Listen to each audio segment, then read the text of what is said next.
This is more of a traditional Lego Rocks 99 style video. It's the kind of commentary that we would go out there and make, like back in the good old days, talking about prospects and talking about where the Vancouver Canucks were going to go into the long-term future, back in the 2018, 2019 days of making videos talking about this team.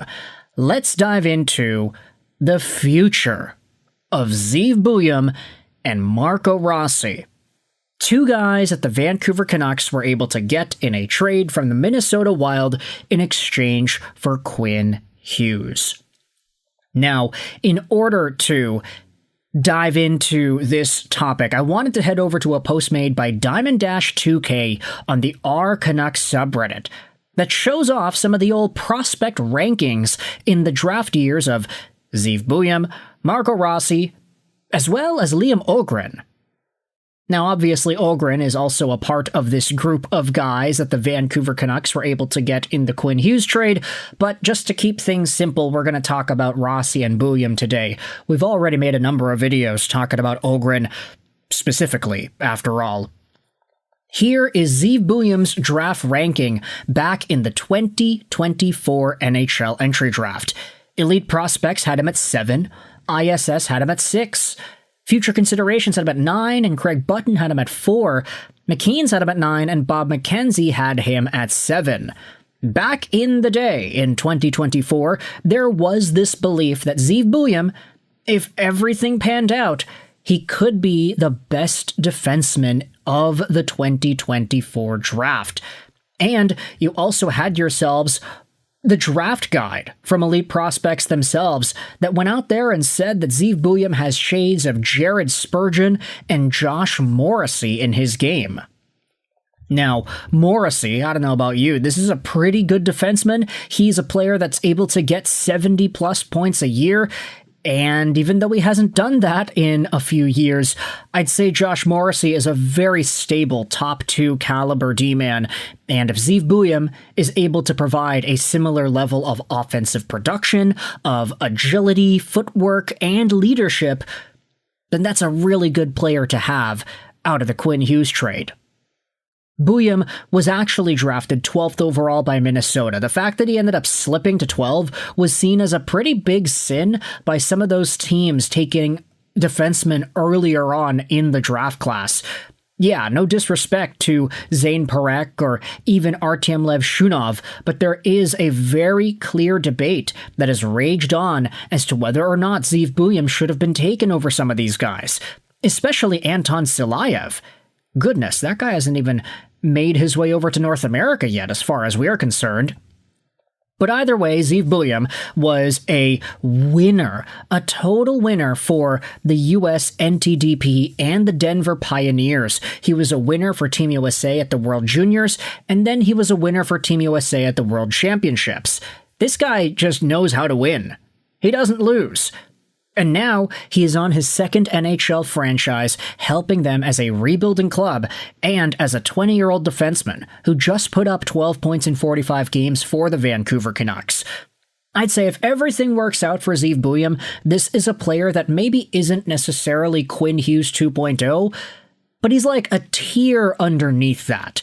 And the only reason I say that is because it's almost impossible to say that anybody is going to be Quinn Hughes 2.0 or Cale Makar 2.0 or Heiskanen or Fox 2.0. Like, Quinn Hughes scored 90 points in a season. Quinn Hughes has scored 70 points in back-to-back years. Quinn Hughes is a Norris winner, and he's arguably the best defenseman on the planet some nights. I'd say the only guy that's actually lived up to that could be the next Quinn Hughes label has been Lane Hutson, and he's one out of, like, I don't know, 4 or 5 different guys over the years that we have tossed that label onto. It's very rare to say that anybody is going to be the next top-tier caliber guy. But if Zeev Buium is in contention for the Norris maybe once or twice in his career, you're probably looking at that as a very successful trade acquisition from the Vancouver Canucks perspective. If Buium is able to produce 60, 70 75, 80 points a year, maybe 80 points in a really good season, and then every other year he's in 65 to 70 territory, then that's great.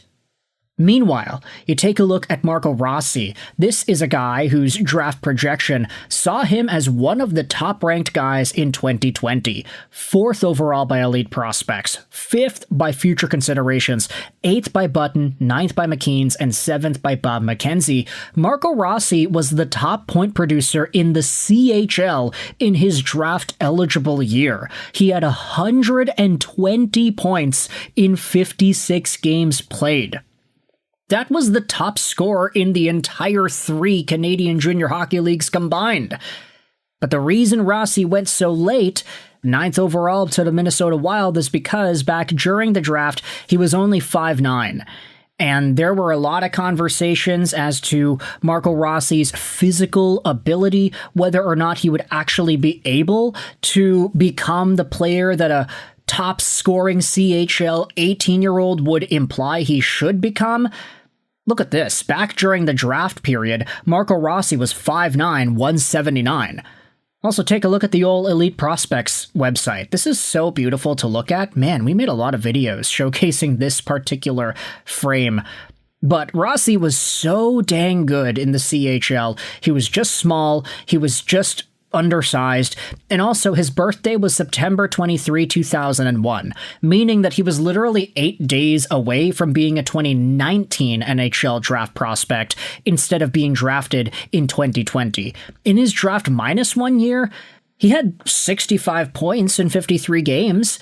That's not bad. It's good enough to get drafted, maybe even in the first round, but for a guy to have gone from 65 to 120 points in the span of 1 year in the CHL, obviously Marco Rossi was going to make headlines. And this was a player that we touted as the best pure playmaker in the 2020 draft when it comes to strictly just making things happen on the ice.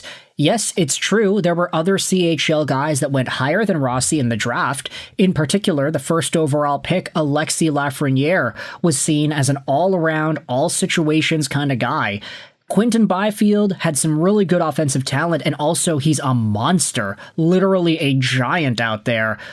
The fact that Marco Rossi went 9th was a product of his size and his late birth date, which didn't really combine for the best projection, but still, it allowed him to be a top 10 prospect.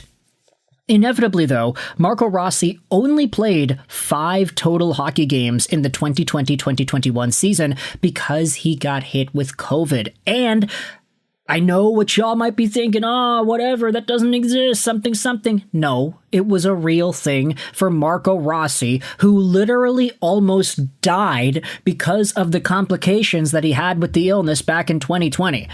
He was in a really, really difficult spot, and this held him back for so many months. His entire 2020-2021 season was essentially lost, and he ended up getting a myocarditis diagnosis, inflammation of the heart muscle, after getting the disease. Rossi took a lot of time to be able to come back and inevitably start playing hockey again. He found himself in Minnesota and Iowa, where he immediately was a point-per-game producer. Then give it some time, and he gets 60 points in an NHL season after a whole bunch of other centers in Minnesota go down.